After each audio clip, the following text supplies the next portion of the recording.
Imagina entrar al colegio cada día con miedo, sabiendo que te espera una pesadilla que parece que nadie más ve. Burlas, golpes, aislamiento. El acoso escolar no es un juego de niños, es una realidad que destroza vidas en silencio. ¿Cuántas historias se quedan sin contar? ¿Cuántos jóvenes sufren en soledad invisibles? Hoy vamos a romper ese silencio. Comenzamos.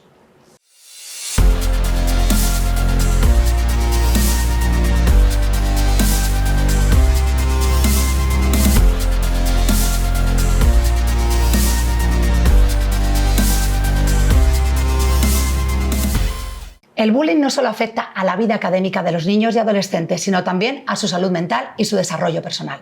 Algunos especialistas lo han calificado como la epidemia del siglo XXI. Además del acoso verbal, social y físico, en los últimos años el ciberacoso va en aumento debido al uso generalizado de las redes sociales. Un reciente estudio indica que en España más de 220.000 estudiantes asegura haber sufrido acoso en el colegio. En esta mesa redonda vamos a abordar el tema de frente, explorando las raíces de este problema, cómo detectarlo y, como es más importante, cómo detenerlo. Para ello nos acompaña María José Fernández, ella es presidenta de la Asociación Madrileña contra el Acoso Escolar. Es una organización que trabaja activamente para tratar de crear un ambiente más sano en los colegios y en las escuelas. Muchas gracias, María José. Gracias a vosotros por invitarme. Gracias por estar aquí en este debate tan importante. También nos acompañan las agentes Vanessa y Ana, ellas trabajan para la Policía Nacional y nos van a dar su perspectiva sobre la prevención y cómo las fuerzas de seguridad actúan en estos casos. Muchísimas gracias a las dos. Gracias, buenas tardes. Gracias por estar aquí. Vamos a empezar contigo, María José. Como presidenta de una asociación que eres, cuéntanos, ¿qué es el acoso escolar y cómo se manifiesta este acoso? Bueno, a ver, yo siempre lo digo y lo repito, hay que saber siempre diferenciar entre acoso, lo que es acoso y de lo que no es, porque hay tanta información ahora que muchos padres incluso confunden una simple pelea en el patio como ya están acosando a mi hijo, ya le han pegado. Pero es que es lo que decimos muchas veces, un hecho puntual en un momento dado, vale, está mal, habrá que reconducirlo y tal, y lo puedes arreglar hasta en el momento. Pero si eso se convierte en un continuo y en un diario y estamos hoy que te pegan, que te insultan, que te hacen un montón de cosas todos los días, eso sí ya se puede empezar a calificar de acoso porque no te dejan en paz, no te dejan vivir, están todo el día detrás tuya. Están todo el día insultándote o te aíslan o de repente hacen un pacto y nadie te habla o entras en clase y tú quién eres. Tú no eres de esta clase, empiezan a querer excluirle de todo. Entonces, eso sí ya estaríamos hablando de un acoso, porque el acoso, para que sea acoso, tiene que ser continuado en el tiempo, y tiene que haber una serie de conductas de maltrato que son prácticamente diarias. Importante ese matiz, ¿no, María José? Porque tú, como bien has dicho, entre niños se generan muchas fricciones, pero de ahí a tener un caso de acoso ya es un paso más allá. Cuando ya se ha detectado un caso de acoso, ¿cuál es el impacto psicológico en la víctima?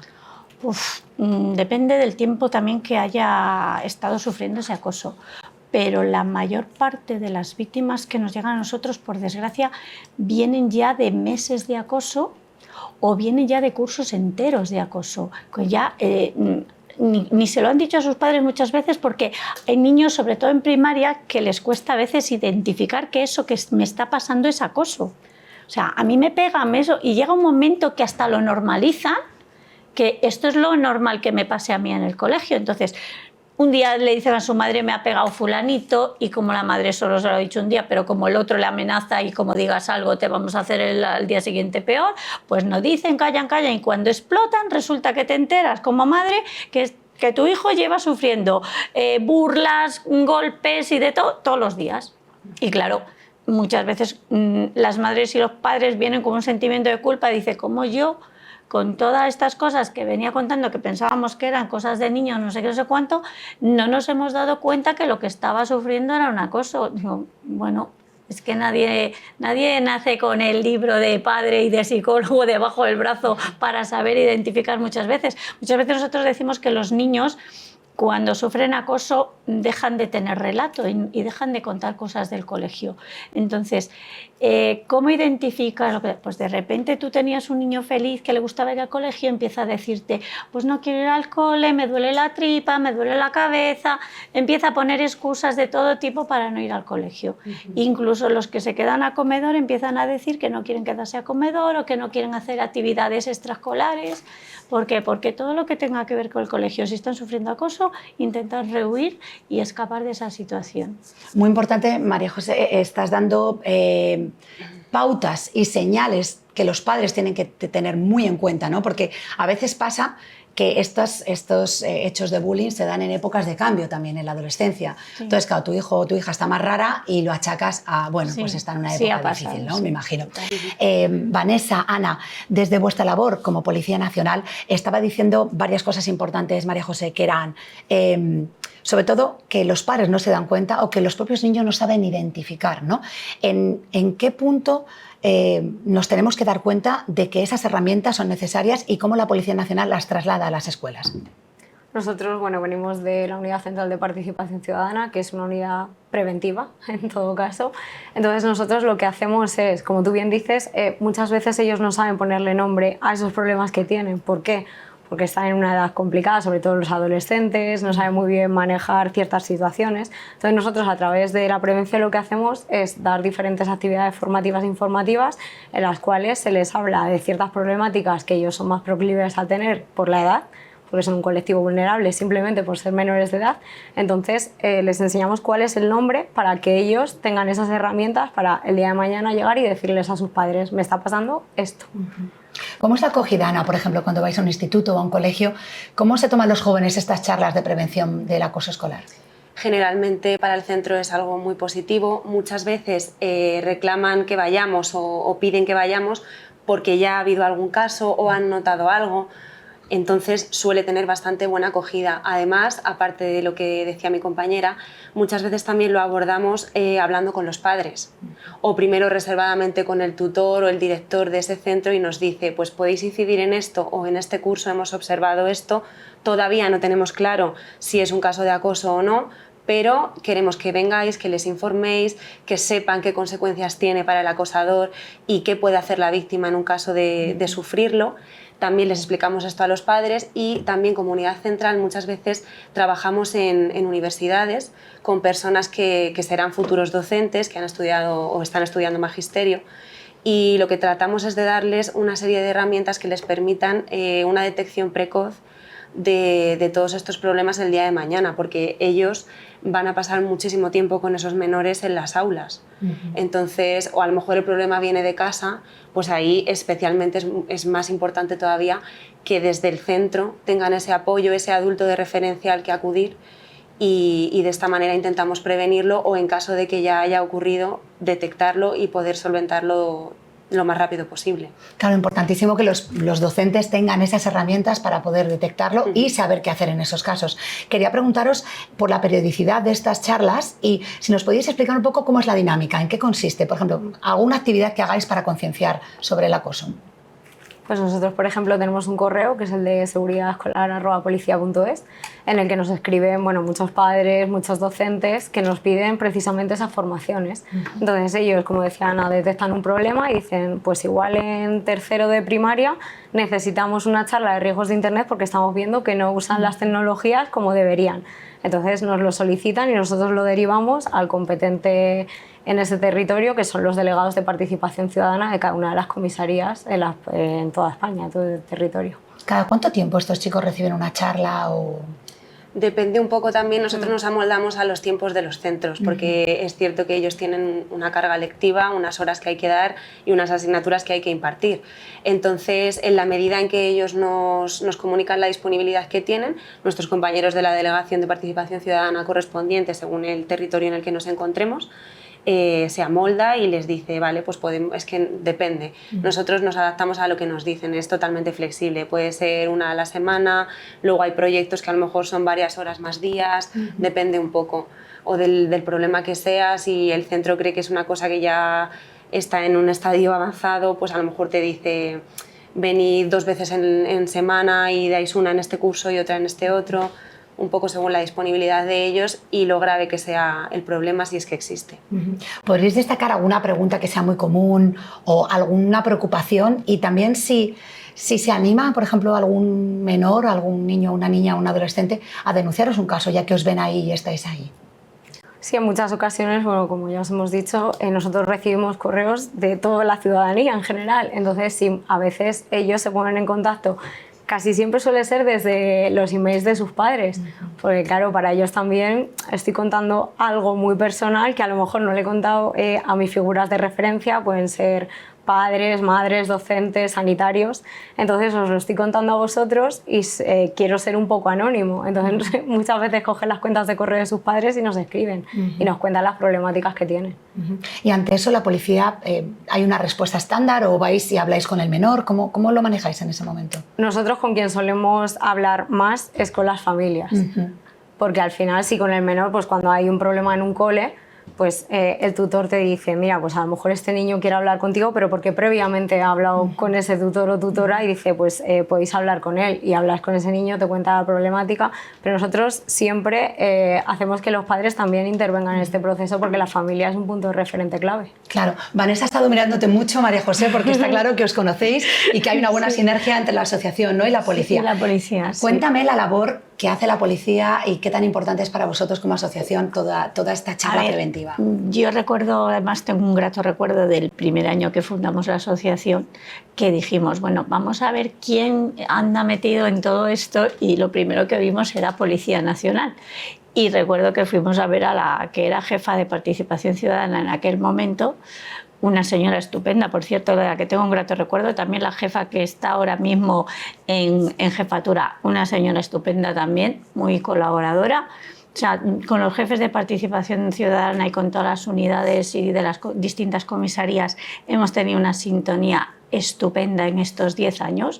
Yo, vamos, les pongo una medalla ya, porque la verdad, muchas veces te encuentras un colegio reacio a abrir un protocolo y les llamas y se acercan y parece que no, que lleguen 2 personas de uniforme, impone un poco y entonces abren el protocolo y empiezan a hacer cosas, porque todavía nos encontramos colegios reticentes a abrir el protocolo cuando saben que tienen la obligación de abrirlo. O sea, si tú tienes un niño en esa situación, no me digas, bueno, a lo mejor no es acoso, ya veremos a ver qué hacemos. No, abra usted el protocolo, que le estoy solicitando que abra el protocolo. Investigue usted y luego dígame usted lo que ve y lo que no ve. Pero por lo menos abra el protocolo porque es su obligación de abrirlo, porque se lo dice la propia Comunidad de Madrid. Claro, un protocolo supone, me imagino, un montón de papeleo, las escuelas a lo mejor no lo quieren hacer. Y yo estoy pidiendo que el protocolo se minimice y no sea tan burocrático. Y que de hecho los profesores, lo que decían las compañeras de la Policía Nacional es, tienen ya un currículum muy apretado y necesita unos apoyos que se le podrían dar externamente para ayudarles en esos protocolos. Porque claro, ya tengo que hacer un currículum, tengo una reunión de no sé qué, tengo una reunión de no sé cuánto y encima tengo que hacer un protocolo de acoso que me lleva un montón de directrices de tengo que interrogar al acosador, tengo que interrogar a la víctima, tengo que interrogar a los testigos y al resto de la clase. Eso todo lleva mucho tiempo. Entonces a veces no tienen tiempo material. Yo lo que he pedido es más recursos para ayudar al profesorado a que eso se haga bien. Porque de hecho los protocolos, muchos que han fracasado, una gran parte fracasa porque precisamente o no tiene la formación adecuada el profesor para hacer precisamente, y se quejan y dicen, es que nosotros no somos policías para... ¿Qué tipo de preguntas hacemos y cómo las hacemos para conseguir realmente las pruebas de lo que está sucediendo? Y como eso a veces tropiezan y lo hacen buenamente, pero buenamente a veces sin querer metes la pata en alguna cosa que vas a preguntar. Entonces, nosotros lo que hemos pedido es una mejor formación en ese tema, en cómo deben hacerlo sin tener que se produzcan esos fallos, que a lo mejor salga la víctima, incluso el acosador perjudicado. Porque lo que no se debe llevar con una máxima discreción, porque si se extiende, al final se entera todo el colegio de que aquí hay un protocolo, de que tú eres un acosador y tú vas de víctima y te estás haciendo la víctima, y luego empiezan los corres ve y diles que no favorecen a nadie. Es que más en todo este protocolo y en toda esta burocracia hay un niño sufriendo, total, una niña sufriendo, un adolescente sufriendo, ¿no? Cuéntame, María José, cuando llegan a la asociación, ¿qué historias has visto? ¿Cuál es alguna que te haya impactado especialmente? Es importante Tengo esto y es algunas importante que yo lo destaque, no por el morbo, sino porque esto no es un juego de niños, hay mucho sufrimiento de familias y de niños detrás y es importante conocer historias impactantes por saber el impacto total, ¿no? de Totalmente, mira, casos sangrantes y fuertes hemos tenido, por desgracia, bastantes, pero tuvimos una chica que esa sí que llevé yo el caso personalmente y me encargué con sus padres, y gracias a personas como estas agentes que están aquí, no le pasaron más cosas porque fue un caso horroroso. Y yo recuerdo ir con los padres, después de 10 denuncias en Fiscalía de Menores, después de ser una chica que era campeona de España de karate kempo, de recibir 2 palizas, de llegar a ver 2 lecheras de la Policía Nacional en su primer instituto, y todo eso, y llegar un día a una reunión en la inspección educativa y decir, bueno, es que como no hay una sentencia, que ya sabemos que la justicia, pues, oiga, le estábamos avisando en mayo que su primera acosadora volvía a pedir, porque esta chica ya se había cambiado 2 veces de instituto y se fue al otro extremo de Madrid, donde no la conocía nadie, bueno, pues al final la principal acosadora, no sabemos cómo, pidió plaza al año siguiente en su instituto. Madre mía. Lo habíamos avisado con anterioridad para decir, bueno, díganle que no hay plaza o mándenla a otro sitio para evitar un mal mayor, porque en cuanto entre sabemos que va a pasar esto. Bueno, pues a pesar de haberlo avisado, fue entrar y al final, en febrero, la pobre víctima se tuvo que ir del centro porque la otra intoxicó a todo el mundo. A todo el mundo. De repente se encontró yendo por los pasillos y que de repente alguien la insultara, un chico que no conocía de nada, porque a lo mejor era de otro curso, empezó a decir que si fulanita estaba loca, que si... Bueno, empezó a sufrir de todo otra vez. Y ya en una de esas tuvo un poco de valentía al final, cuando ya se iba a ir, y le dijo, yo no sé por qué me habéis hecho todo esto, porque yo me he portado bien con todos, llevaba un año aquí tan tranquila, y yo no sé quién, sé quién ha estado diciendo cosas de mí porque ya me ha venido haciendo la vida imposible todos estos años atrás. Y dice, y no entiendo por qué todos le habéis seguido el juego y me habéis tratado tan mal cuando yo no me he metido con nadie. Y me voy porque ya no aguanto más. Me imagino el sufrimiento, María José, de esa chica, de esa familia. los padres, porque vivieron un horror. Es un estrés que te vas al trabajo pensando estará bien, no estará bien. Horrible. Eso fue horrible. Yo recuerdo que cogía el metro todas las mañanas y estaba avisado a los policías que están de paisano en el metro porque ya tenía miedo que en una de estas la otra apareciera y la tirara a las vías del tren, y estuvieron atentos hasta eso. La Policía Nacional y los agentes tutores de Policía Municipal de su barrio se portaron, estupendamente, porque si no le hubieran pasado más cosas. Ella iba al gimnasio a entrenar, porque ya digo, era campeona de España, y una noche, saliendo del gimnasio, de repente aparece un tío en moto por la acera, llamándola de todo y ni le conocía, porque las otras mandaban a sus amigotes o a sus conocidos a hacer barbaridades. Uno escucha esto, Vanessa, Ana, y dices, ¿cómo puede pasar algo así? Y vamos a ahondar mucho más en ese sufrimiento de esa víctima. Para mí me llama la atención la figura de la acosadora. O sea, ¿qué tiene que pasar por la cabeza de una chica para hacer ese machaque continuo a otra persona, ¿no? Y quería saber desde vuestra perspectiva, como agentes de seguridad, ¿cómo se trabaja con un acosador a este nivel? O sea, ¿qué es lo que pasa ahí? No sé. Claro, el problema tanto de la víctima como de los acosadores es que no hay un perfil específico. Se piensa que sí, pero no tiene por qué haberlo. O sea, puede ser que le cojan manía por lo largo que tiene el pelo, por lo bien que se puede llevar en cierto momento con los profesores porque tiene un rendimiento escolar alto, porque se le dé bien un deporte. Puede ser cualquier cosa, o sea, no hay un perfil específico. Y que esa persona acosadora, también tenemos que tener en cuenta que probablemente para llegar a ser acosador tenga una mochila encima muy grave y sobre la cual se tiene que trabajar. O sea, nosotros siempre decimos, es muy fácil decir, no quiero que mi hijo sea víctima, en este caso, o mi hija, pero claro, tampoco quiero que mi hijo o hija sea acosador, y en esta tesitura no nos ponemos nunca. Claro. Entonces sí que es muy importante, muy importante trabajar con la víctima y protegerla, por supuesto, pero hay que hacer un trabajo muy grande con ese acosador y por qué ha llegado hasta ese punto. Claro, Ana, por ejemplo, estos chicos y chicas acaban siendo a veces expulsados de un centro y le estás pasando el problema a otro centro. ¿Cómo se puede trabajar realmente para rehabilitar a una persona acosadora para que entienda que lo que está haciendo no está bien? Habría que ver un poco qué pasa con ese menor en concreto y por qué puede estar gestionando así sus relaciones sociales. Pero siempre, en general, lo que recomendamos es trabajar mucho el diálogo, la autoestima y que tengan un adulto de referencia, insisto, ya sea en casa o en el centro, al que acudir y decirle, mira, me está pasando esto, no quiero ser así, o tengo este problema en casa y me sale la ira de esta manera hacia mis compañeros, o también a veces no sabemos si es por venganzas, por envidias, por ese afán de popularidad, de malentendido, claro, de ser como la persona popular, la persona guay que mola, y creer que de esa manera lo vas a conseguir. A veces también se te suma, yo creo hipócritamente, parte de la clase por el miedo a enfrentarse a ese acosador o el miedo a acabar siendo él o ellos esas víctimas. Claro, ¿no? Antes de estar del otro lado me pongo con el fuerte, ¿no? Sí, Y claro. Eso sobre todo en los casos de exclusión social, eso es, empieza uno y tiene tanto poder de manipulación que convence al resto. Y al final el niño se queda solo, la niña se queda sola.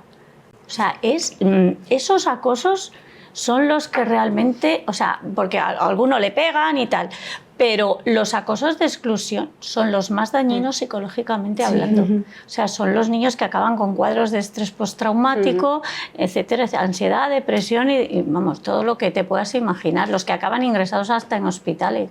María José, tú estuviste llevando todo lo mismo, lo has dicho, ¿no? De manera personal el caso de esta chica. ¿Te sentaste con esa acosadora? No nos llegamos a sentar, era imposible eso. Eso fue imposible. ¿Y los padres? O sea, no entendían que su hija estaba acosando ese daño. A ver, en quinto de primaria, porque es que el acoso empezó en primaria. ¿De tan pequeño? Sí, el acoso empezó en primaria. Sí que había un informe de los agentes tutores de la madre de la acosadora diciendo que aceptaba que efectivamente que su hija había estado acosando tal cual. Pero luego ya era como ya, es como que la madre yo creo que ya no podía con la hija, ¿sabes? Entonces, y luego creo que empezamos un poco a investigar qué podía haber detrás de todo eso, y había unos panoramas familiares de la parte acosadora bastante chungos. ¿Este acoso también se extendía a las redes sociales? Sí, esta chica. Sí. Porque me imagino, agentes, que es algo que no se acaba en el aula.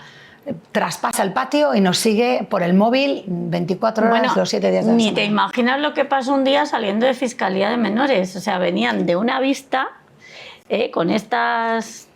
Y en una de estas salen, y según salen del juzgado, la acosadora poniendo en Instagram, en una red social, diciendo, bueno, a esta la damos un palazo y la enterramos en el campo del Atleti o no sé qué, por el Atleti de Hortaleza. ¿Vale? Para que os hagáis...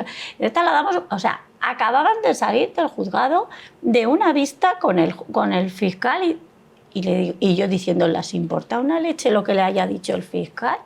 El día que las estaban ya la última vez, porque ya la última vez fue que 2 se presentaron en el portal de su casa, la pillaron, la esperaron que venía del centro y la pegaron ahí. Es más, la madre vivía en un 8º piso, ella lo que le dio tiempo es a apretar el botón del telefonillo, y su madre se bajó los 8 pisos corriendo como una loca para intentar, y cuando llegó no la encontró porque la vecina del bajo había salido y la había ayudado. Y ya se salió por el portal a ver si la encontraba, y estaban las 2 acosadoras, una con el móvil y la otra tal, jajaja, y la madre dijo, hacer favor, marcharos de aquí, que ya habéis hecho bastante daño. Y viene una, le pega a la madre, la coge de los pelos, y la otra grabándolo con el móvil. Menos mal que estaba el portero de la finca y lo vio. Y fueron los 2 vecinos al juzgado a testificar como testigos, y fue cuando las condenaron. Que las condenaron a 60 horas de medidas reeducativas, que te digo que estaban condenándolas y estaban con el móvil en la sala prácticamente, casi riéndose del juez y del fiscal. Que yo es que aluciné cuando me lo contó la abogada y la familia, diciéndome, José, que estaban, que hasta le tuvo que llamar al juez la atención. Digo, es que parece que la repampinfla. Digo, este caso, que nos puede parecer muy extremo, a lo mejor es más común, por desgracia, ¿no? De lo que es un caso extremo, pero no a lo mejor aislado, sino que ha pasado más veces. No, y tenemos casos así también. Desde afuera se ve como una impotencia, o sea, es como los padres lo han intentado todo y no se consigue nada. No se consigue nada realmente. A ver, Depende. la ley del menor les ampara, porque Sí, si tienen totalmente. entre 14 y 18 años, tienen una ley especial para ellos. Y no son penas, son medidas. Es decir, son de carácter educativo. Educativo. Lo que quieres es reinsertar a esa persona en la sociedad. Entonces es verdad que, vale, sí, es una especie de código penal para ellos, más laxo, pero claro, son medidas reeducativas. Tú lo que quieres es que ese menor el día de mañana no siga por ese camino, sino que vuelva a ser una persona más y a vivir bien en sociedad. Y ahora lo que está pasando es que tenemos muchos menores de 14, o sea, de 12 y de 13, haciendo barbaridades y no les puedes denunciar, pues son inimputables, ¿vale? Pero nosotros ya hemos dicho, pues habrá que cambiar la ley o habrá que hacer algo en esa ley para que esos que cometen, aunque no se puedan imputar, pues que haya un seguimiento, no sé, por servicios sociales o por alguna administración, porque lo que no pueden es ir amargando la vida a una persona porque tengan 12 y 13 años. Vamos a ver, es que yo ya lo he dicho, viene uno de 13, te pega una puñalada y prácticamente no le pasa nada en este país. Entonces, es un problema. Es un problema, porque ahora mismo, el año pasado, ahora año y medio más o menos, hemos tenido una niña agredida sexualmente por un niño de 13, lo más que han hecho es expulsarle del instituto donde estaba, pero al de 13 realmente, ¿qué le han hecho? Son medidas que se quedan muy cortas. Muy cortas. Y que además si algo hay que... ¿Ese niño está llevando una reeducación para que no vuelva a hacer lo mismo? ¿O lo han dejado tal cual porque, bueno... Cuando venía hacia aquí, me llamó precisamente la madre de la víctima y dice, no sabes, mi hija se ha encontrado al otro hoy en el instituto, que ha tenido que ir a buscar no sé qué. Y ya le he preguntado lo primero a la directora, ¿es que va a volver? No, que no puede entrar por la puerta de... No. Digo, porque ya estaba temblando, porque la hija se puso nerviosa, salió nerviosa solo con verle. Claro. Nosotros, Perdona, sí. en esos casos, cuando son menores de 14... lo que les explicamos es que también existe una responsabilidad civil, que vale, ellos son menores, probablemente no tengan ningún patrimonio ni ningún ingreso, lógicamente, pero sí sus familias. Entonces, si ocurriese algo, se le genera un daño a alguien, va a haber que repararlo o indemnizarlo. Entonces, que también sepan que sus familias puede que tengan que asumir esa responsabilidad por actos que ellos cometan. Y esa responsabilidad civil se genera siempre, independientemente de la penal, tanto si la hay como si no. Sí, eso sí. Incluso servicios sociales. Al final, claro, esos niños se puede entender que la persona que esté ejerciendo su tutela no está teniendo el cuidado que debe para con ese menor. Entonces ahí ya se meten servicios sociales. Quiero que este caso tan extremo no nos desanime a dar visibilidad, claro, porque habrá gente que diga, fíjate, de esa familia, todo el desgaste que lleva y no sepa nada. Importante que sí sirve, porque si algo hemos visto es que las víctimas de bullying son víctimas del silencio, porque todo el mundo calla, ¿no? Porque las amigas que a lo mejor saben que está sufriendo no dicen nada a los padres, luego la escuela también calla, entonces hay que romper, ¿no, María José? De hecho, esta chica se recuperó, que es lo que dicen las agentes. Vale, a la víctima, yo siempre lo digo también en las charlas de padres, a la víctima la podemos recuperar, pero es que hay que trabajar lo que decían ellas con el acosador para que no reincidan esas conductas y que no vaya por ahí, porque si no al final se convierte en adulto, pues seguramente en el caso del acosador de mi hijo, en un delincuente común se ha convertido, ¿vale?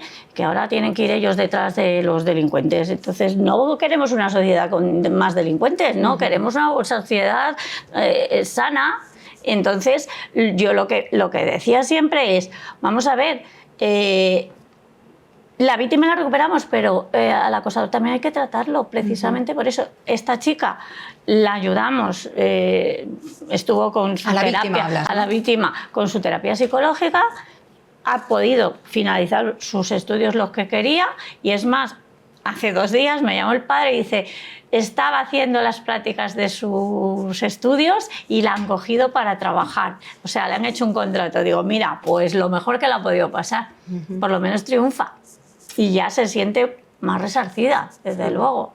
Una pregunta que me ha quedado una duda. Cuando el acoso, y a lo mejor ya ese nivel físico, ¿no?, de peleas y de palizas, pasa del colegio afuera del colegio, ¿quién se hace cargo? ¿Se sigue considerando acoso escolar o como ya no está dentro del colegio, está en la calle, lo típico de te espero en la calle? Ese tipo de amenazas, ¿cómo se llevan desde la policía? ¿Quién trata eso? Nosotros sí lo consideramos acoso escolar porque en ese caso, como son los compañeros del colegio, es el entorno, ¿no? De hecho, el protocolo lo prevé, ¿sabes? Sí, claro. Si a tu hijo le pegan fuera, aunque sea en la parada del autobús y son sus compañeros de clase, con el protocolo se puede sancionar a esos menores.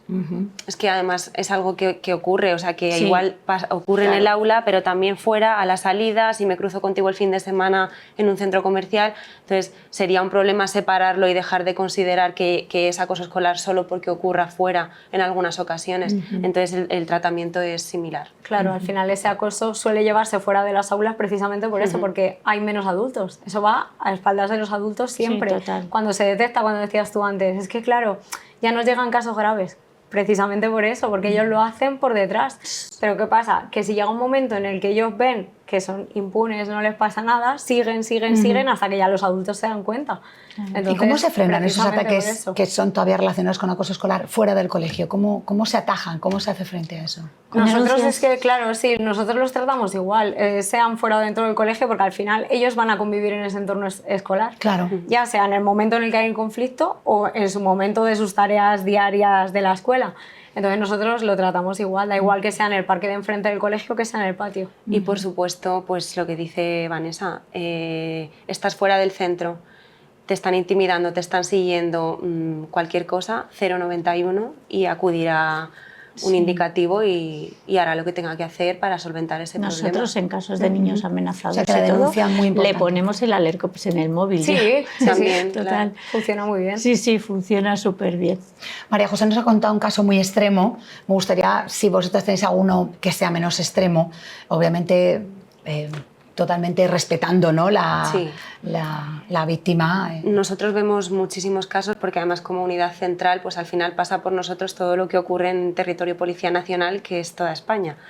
Entonces, un caso que a mí me llamó especialmente la atención y a mis compañeros fue un caso en el que la víctima, debido al acoso que sufría, humillaciones, vejaciones, insultos, amenazas, tanto en el centro como fuera, como a través de las redes sociales, llegó a tener un problema físico, y es que en una de las piernas sufría como un bloqueo que le impedía caminar con normalidad, sobre todo en esos picos de nervios, de ansiedad, de estrés a consecuencia de ese acoso. Por supuesto, esta persona y su familia acudieron a un hospital, se le practicaron todas las pruebas y no hubo ninguna evidencia de que fuese algo físico. El único motivo que encontraron de que le pasase eso era lo psíquico, el estado de ansiedad que ella sufría. Tuvimos nosotros un caso hace años en Aranjuez. La niña se quedó totalmente rígida en la silla de clase. Tuvo que venir una ambulancia y sacarla en silla de ruedas y llegar al hospital totalmente como si lo hubiera, como cuando te da una parálisis del cuerpo. Pues la niña igual, brazos, piernas, horrible. Sí. Horrible. Y también hicieron todas las pruebas y vieron que era psicosomático. Claro. Vamos a empezar a plantear soluciones porque estamos planteando un panorama muy negro, pero como tú bien has contado esa historia de éxito de esta chica, ¿no? Deportista, muchas de las víctimas ha podido que salir adelante. Han podido salir adelante. Vamos a hacer como un pequeño seguimiento porque si hago un papá o una mamá en casa o algún joven que nos está escuchando, yo tengo un caso de acoso, ¿cuáles son los pasos? Dime qué pasos hay que seguir para poder salir con éxito, por lo menos empezar a atajar la situación, María José. Bueno, en el momento que tu hijo te lo cuenta o que te enteras, por lo menos, notificarlo al colegio, pero siempre por escrito y con copia de registro, porque donde hay un papelito y está ahí, no pueden decir luego que no has avisado. Entonces, lo primero, eso, y notificarlo y que se pida una apertura de protocolo para ver que efectivamente qué está pasando ahí. Y hacer un seguimiento. Si ha habido agresiones, pues pedir llevarlo al médico o al hospital de referencia o a urgencias, un parte de lesiones, por si le han pegado o cualquier otra cosa. Y luego todo eso aportarlo, y si hay que hacer denuncia en comisaría, pues hacer denuncia a comisaría, porque es que no se puede dejar ningún cabo suelto, ¿sabes? Para que nadie diga, es que usted no ha hecho, es que usted no ha hecho. Por eso cuando vienen a nosotros le vamos dando todos esos pasos que van haciendo para que precisamente, sobre todo la víctima, no salga perjudicada y los padres sepan qué hacer, porque los padres vienen muy perdidos la mayor parte de las veces. Claro. No saben, ¿y qué hacemos? ¿Y cómo hago el escrito? Incluso le ayudamos a hacer los escritos. O sea, así, pero sí, hay que notificarlo y lo tiene que saber el colegio y si hace falta la policía y si hace falta quien sea, fiscalía o quien sea, pero todo el mundo tiene que saber lo que está pasando. Primero, denunciar. Y segundo, has comentado algo importante. Cambiaron a su hija de colegio. ¿Es una medida que se debe hacer? ¿Cambias a tu hijo de colegio? Porque hay gente que dice que no, que es mejor quedarte porque si no le estás dando al acosador ese poder, ¿no? De haberte cambiado la vida. Vamos a ver, tal y como está todo establecido, no funciona al final nada, porque si sacas al acosador y lo llevas al otro lado, como tú decías, traspasas el problema al otro lado. Si en el otro lado lo vigilan y lo tratan bien, pero si no hacen nada con él, va a seguir haciendo lo mismo. Y con la víctima, ¿por qué la víctima se tiene que ir del centro si no ha hecho nada? Entonces es una revictimización secundaria que sufre la víctima. O sea, yo que no he hecho nada soy la que me tengo que ir. Eso también les produce un daño tremendo, ¿sabes?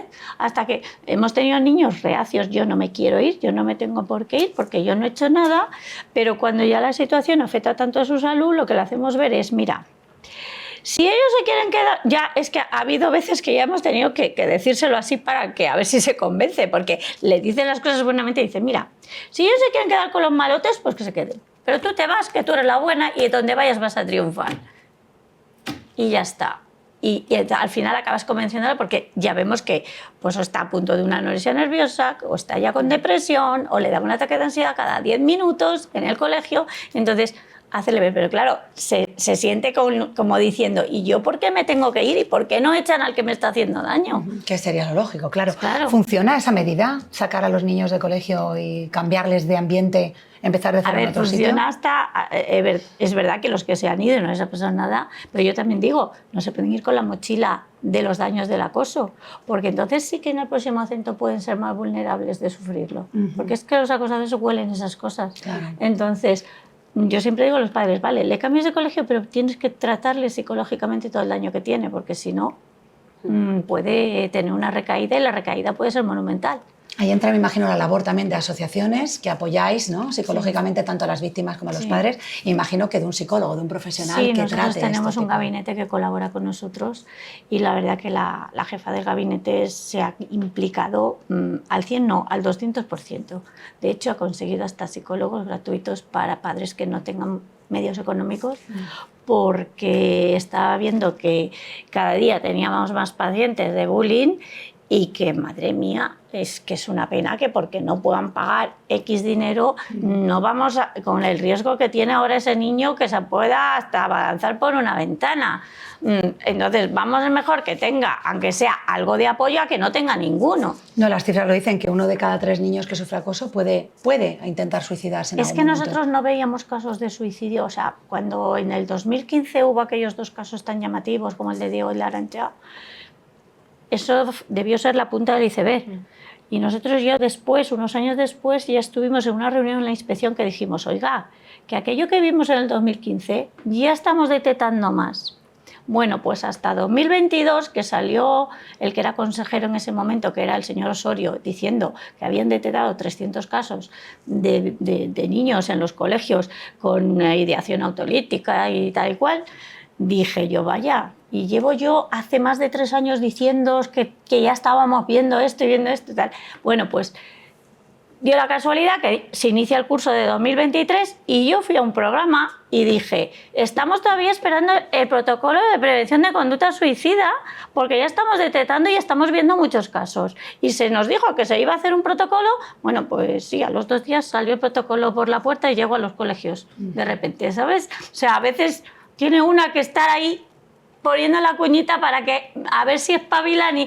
Pero claro, yo estuve en la Asamblea de Madrid en febrero y hablé del panorama en la salud mental en los casos de acoso y evidentemente ya nadie, ni de la oposición ni del gobierno de la Comunidad de Madrid, se me puso a discutir lo de la salud mental porque sabían que era cierto. Entonces yo le dije, es que han llegado ustedes tarde y los protocolos de prevención se han convertido en los de intervención. Es que en el curso 2023-24 la media de protocolos de prevención suicida era de 14 de media por centro en la Comunidad de Madrid. Es que ya hemos llegado tarde, ya tenemos 14 protocolos abiertos de media en cada centro. Yo sé de un centro que tenía 20 protocolos abiertos de conducta suicida. ¿A dónde vamos? Y los profesores sin recursos, porque dicen, ¿yo cómo sé si este niño mañana se me puede tirar por la ventana? ¿O cómo sé cómo le atajo un ataque de ansiedad o una depresión? ¿Qué le digo? Porque a lo mejor le digo algo buenamente y resulta que lo que le digo buenamente le pone peor. Claro. Entonces, estaban pidiendo apoyos, pues hasta a través del colegio de psicólogos o lo que fuera, porque yo siempre he dicho, ya no es cuestión de más dinero, es cuestión de vamos a gestionar y vamos a ver cómo lo solucionamos con recursos o con voluntarios o con lo que sea para que esto no vaya más, porque los profesores están desbordados. Claro, lo que está claro es que hay que seguir denunciando, hay que seguir insistiendo en que los cambios lleguen, seguir denunciando, seguir apoyándonos en fuerzas de seguridad como es la Policía Nacional, que están haciendo esa labor de prevención. A mí me consta que algún policía ha evitado algún suicidio alguna vez. Y a mí me pasó el año pasado, un niño a las 8 de la mañana me entra un WhatsApp y me dice que tenía pensamientos oscuros. ¿Qué te imaginas? Yo no soy psicóloga, pero yo me puse a hablar con él por WhatsApp, conseguí hablar con él por teléfono, conseguí que se pusiera su madre, conseguí que la madre se lo llevara a urgencias y luego me llamó la madre y me dijo, menos mal que mi hijo ha contactado con usted. Dice, porque me han dicho que no puede ir al centro educativo, estaba sufriendo acoso, porque tiene un riesgo de suicidio muy alto. Si no hablo con él, lo mismo no estaba aquí. Y yo dije, menos mal que le cogí el teléfono y que ¿Sientes, María José, que eres como David contra Goliat? Que es como que parece un gigante que no para de crecer. Yo digo muchas veces, yo ya llevo 10 años en esto, empiezo a estar un poco cansada, pero nadie quiere mi silla. Porque claro... no creo que la dejes fácilmente, se te ve mucho ahora. No me van a dejar. Se te ve que eres muy buena en lo que haces. Pero es verdad, o sea, yo siempre digo, es que estamos hablando de niños y de adolescentes. Estamos hablando de menores desprotegidos. Yo ya le he dicho a alguien, oiga, yo intento salvarlos mientras ustedes se los cargan y no le echo la culpa ni siquiera al profesorado, porque el profesorado está haciendo lo que puede. O sea, porque bueno, te puedes encontrar a lo mejor en un colegio un director un poco cabezota, ¿vale? Que en todas partes hay gente buena y gente mala y te encuentras de todo en la vida. Digo, pero después al final entienden pero la administración, que es la que tiene que poner los recursos, pues que los ponga, porque es que esto se nos va de las manos. Me gustaría despedir este debate insistiendo en las herramientas, porque vosotras como agentes dais herramientas tanto a los maestros que estáis formando para que en un futuro no se vean desbordados, como dice María José, y tengan esos recursos para poder derivar a ese niño o a esa niña o a ese adolescente, ¿no? y llevarlos. Entonces, me gustaría compartir con la audiencia que se lleven esa idea final de las herramientas tan importantes, ¿no? Empezamos con Ana, con Vanessa. A ti te doy unos minutos para que hagas la tarea y me las cuentes, ¿vale? Sí, yo quería destacar también, y recopilando un poco lo que hemos hablado, que es muy importante también la figura de esos testigos, de esos observadores, que ni es el acosador ni es la víctima, pero están presenciando y saben que eso muy está importante, ocurriendo. Ana, esa labor. Entonces, y lo digo un poco al hilo de las herramientas, porque a veces ese papel de ellos es súper importante, porque nosotros les tratamos de hacer ver que no hacer nada ya es ponerte del lado del acosador. Y muchas veces se podría atajar rápido si esos menores que están siendo testigos, en un momento dado en el que tengan un poco de discreción, de privacidad, tampoco queremos que nadie levante la mano en mitad de la clase y diga, pues este acosa a esta, por ejemplo. Pero en un momento en el que tengas un poco de privacidad o la busques con ese tutor, esa tutora, un profesor, cualquier personal docente, se lo cuenten y le digan, mira, hay un alumno o una alumna que está sufriendo porque la situación que vivimos en clase es esta, porque además después nos vamos y por redes sociales sigue. Entonces, que ellos sepan que también tienen en su mano ser una herramienta, por así decirlo, de ayuda a esa víctima. Y además esto vuelve otra vez a lo que os decíamos antes de la empatía, de la autoestima. Cuando un menor trabaje esas cosas, le va a ser mucho más fácil gestionar los problemas que se le puedan presentar, tanto como víctima como acosador, porque al final es un problema que está sobre la mesa y luego lo que tenemos que intentar hacer es solucionarlo, generar el menor sufrimiento a esa víctima. Entonces, si esa persona tiene esas herramientas de decir, mira, pues se lo voy a contar a mi profesor, porque vino un policía y me explicó que esto se puede hacer así. O incluso termina esa actividad formativa y va directamente a esa compañera o a ese compañero y le dice, mira, pues a mí me están haciendo la vida imposible, ¿qué hago? Y ya ese compañero lo canalizará a través del centro, el centro pondrá en conocimiento de la familia puede ir también en cualquier momento a cualquier comisaría de Policía Nacional y decir, quiero hablar con participación ciudadana, con el delegado, con el personal que haya aquí, con ese policía experto que está ahí para escucharme, para asesorarme. Si ya hay delitos, nosotros vamos a recomendar siempre que se denuncie. Eso hay que ponerlo en conocimiento de la autoridad judicial. Y si la ley del menor lo que prevé son unas medidas, como decía antes Vanessa, pues que se les apliquen. Pero vamos a trabajar con lo que tenemos. Ya está. Y eso es un poco lo que yo creo. Y sobre todo, pues nosotros por nuestra parte, seguir con la prevención, porque, pues oye, aunque sea un caso por charla, por actividad formativa, uno que ya hayamos evitado o frenado, pues nosotros ya estamos satisfechos. Claro.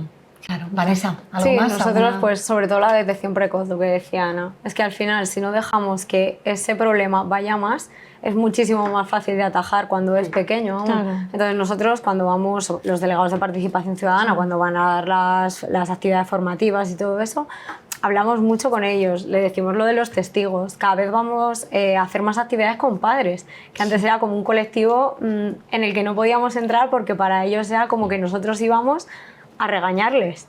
O sea, viene la policía a echarme la bronca porque yo estoy siendo mal padre, mala madre. No, todo lo contrario. Nosotros estamos yendo allí para darte ciertas herramientas para que tú, ciertos problemas que puedan tener tus hijos, o incluso tú siendo adulto, porque a ti te puede pasar, igual que hablamos de acoso escolar, te puede pasar en tu trabajo. Entonces damos ciertas herramientas para que ellos sepan, además de que nosotros estamos ahí y que vamos a estar para lo que necesiten. Si tienen que ir a poner una denuncia, nosotros vamos con ellos a poner la denuncia, o sea, lo que haga falta. Consta. Claro, pero ellos tienen que tener claro que nosotros, además de siempre estar ahí, como repito y lo digo 1000 veces, porque es verdad que participación ciudadana está desde la prevención, pero todos los demás estamos también en la reacción. Y como decía Ana, si nosotros vamos a un aula, vemos que hay un problema y que es un delito, nosotros actuamos de oficio, porque nosotros somos la autoridad competente en ese caso. Entonces, les damos herramientas para que ellos sepan cómo actuar y cómo hacerlo, y si no sabes cómo hacerlo, ya estamos nosotros para ver cómo podemos hacerlo. Igual con los docentes, para nosotros entrar en las universidades es súper importante, porque los vemos que están muy desprotegidos, tienen demasiada carga lectiva y no tienen tiempo para educar en lo que realmente ahora mismo necesitamos, como puede ser el tema de la empatía. Claro. Es muy importante. Entonces, para nosotros poder hacer prevención en el ámbito de las familias y en el ámbito de los docentes es súper importante, porque cuanto antes se ataje el problema, mejor. Vanessa, una pregunta pequeña sobre el ciberacoso. ¿Una herramienta es quitarle a tu hijo o a tu hija esas redes para que no le machaquen, o ese menor también va a pensar, jolín, yo no soy la que acoso y encima yo me quedo aislada en redes? ¿Cómo se maneja esa situación si ves que a tu hijo lo están machacando en redes sociales? Nosotros lo que siempre les decimos es que a la persona que te esté haciendo la vida imposible por internet, bloquéalo. O sea, primero, bloquear al acosador. O sea, y las pruebas hay que guardarlas, porque muchas veces decimos, si lo borro es como si no hubiese pasado. Guardarlo. Eso es, porque de cara a poner una denuncia es súper importante. A nosotros nos facilita muchísimo el trabajo. Perfecto, o sea que para frenar el ciberacoso, hacer pantallazos del acoso y bloquear al acosador. Y bloquearlo, porque al final esa persona está siendo víctima, no tiene por qué recibir ese castigo o dejarle fuera de la sociedad cibernética que tenemos ahora hoy en día. Claro, bloquear a esa persona a veces es fácil, pero luego se empieza a crear perfiles falsos, pero me imagino que en algún punto el acoso vuelve y ya te das cuenta, ¿no? Claro, es que al final incluso la persona que acosa se cansa, porque dices, me hago 300 perfiles y me están bloqueando, lo dejo. Entonces lo que no podemos privar es a la otra persona de que tenga esa vida offline. Ni offline ni online. O sea, esa persona tiene que tener una vida plena en todos los sentidos, y la persona que está acosando es sobre la que hay que actuar en este caso, pero no podemos privarle de un espacio más de su vida. Pues ya no es solo para tener relaciones sociales con la gente, sino para jugar, para estudiar. Es que ahora mismo lo necesitan para todo. Entonces tú no puedes decirle, no, pues ahora te dejo sin redes, te dejo porque te están acosando. No sería justo. Y como bien decía María José antes, es que al final parece que la víctima es la que tiene la culpa, porque es la que tiene que cambiar de vida. Muy rápido, ya para terminar, María José, esas herramientas claves. Antes nos diste unas señales muy importantes, que es no pasar por alto cualquier señal de actuación rara que veas en tu hijo. O sea, algo extraño, que antes se comportaba de una manera, ahora no. Ya tenemos esas señales, ya tenemos ese acoso. ¿Qué herramientas nos darías prácticas? Muy rapidito para terminar. ¿Para los padres dices? Sí. Vale, pues yo sobre todo que observen siempre a sus hijos y que hablen con ellos, y que cuando les cuenten que están siendo acosados, la escucha para estos niños y que se les entienda es muy importante. Tienen que sentirse arropados. Y no minimizar. Y efectivamente, que se sientan arropados y que le digan que no es culpa suya y que van a ayudarle a cambiar esa situación. O sea, eso es primordial. Porque los niños que sufren acoso necesitan sentirse escuchados y a veces es que no me escuchas o el padre a lo mejor le dice, pues no le hagas caso, tal. Entonces minimizan eso y para él es importante. Entonces hay que escuchar a los hijos, porque los hijos necesitan hablar con sus padres y eso se está dando también poco, ¿eh? Entonces hay que... Si tienes hijos, escúchales, ¿sabes? Que es muy importante la escucha. Lo que decían ellas, la prevención. Nosotros también hacemos charlas de prevención y con lo que respecto a los testigos, sí que incidimos mucho en las aulas con los niños de ponerles en el lugar y de, además, ¿qué harías tú? Si tú no quieres esto para ti, o sea, trabajamos mucho la empatía, las emociones, porque lo emocional es muy importante. Yo creo que debería haber una asignatura en todos los colegios, en todos los cursos, para trabajar la inteligencia emocional, las emociones y todo eso, porque me parece muy importante. Importantísimo, nos hemos quedado con ideas importantísimas, con muchísimas herramientas. Gracias Ana, gracias Vanessa, gracias María José por acompañarnos en este debate tan importante y tan necesario, ¿no? Porque parece, lo decía al principio del programa, que hay expertos que lo han calificado como la epidemia del siglo XXI y ya es hora de que tengamos herramientas para poder actuar cuanto más pronto posible. Muchísimas gracias a todas. Gracias. Y muchísimas gracias a vosotros por habernos seguido en este debate, como acabo de decir, tan importante para todos. Porque todos tenemos una labor. Hemos visto que es frenar el acoso escolar, es cosa de todos, es cosa de escuelas involucradas, es cosa de autoridades que ya están poniendo medidas para que también se frene y se prevengan estos casos y de asociaciones como la de María José que te van a brindar ayuda y que no te sientas solo en este camino. Tanto si nos estás escuchando y has sufrido acoso o si eres un padre, una madre de un hijo con acoso, no estás solo, tienes muchísimos recursos. En este programa te hemos dado herramientas, te hemos dejado en pantalla números de teléfonos, páginas web donde puedes encontrar mucha más información. Y así que seguir conectados con Vida Televisión, que tenemos mucha más información para que vuestra vida sea cada vez mejor. Nos vemos en la próxima. Gracias por estar del otro lado.